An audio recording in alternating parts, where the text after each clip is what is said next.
DOD boss, lovers in Dini, again and again.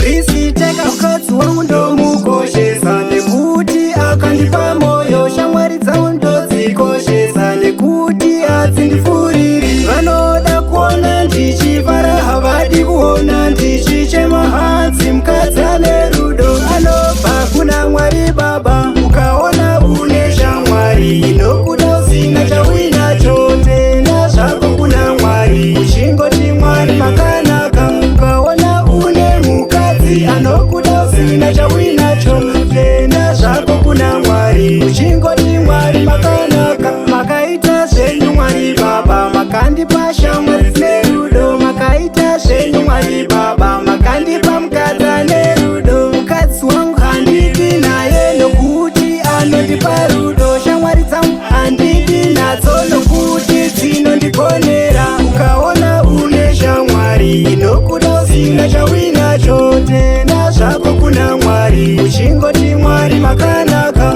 Ukaona une mukadzi anokuda usina chauinacho, tenda zvako kuna Mwari uchingoti Mwari makanaka. Mukadzi wangu ndomukoshesa nekuti akandipa moyo, shamwari dzangu ndodzikoshesa nekuti hadzindifuriri. Vanoda kuona ndichifara, havadi kuona ndichichema hanzi. Mukadzi ane rudo anobva kuna Mwari Baba, ukaona une shamwari inokuda usina chauinacho, tenda zvako kuna Mwari uchingoti Mwari makanaka. Ukaona une mukadzi anokuda usina chauinacho, tenda zvako kuna Mwari uchingoti Mwari makanaka. Makaita zvenyu Mwari Baba, makandipa shamwari dzine rudo. Makaita zvenyu Mwari Baba, makandipa mukadzi ane rudo. Mukadzi wangu handidi naye nokuti anondipa rudo, shamwari dzangu handidi nadzo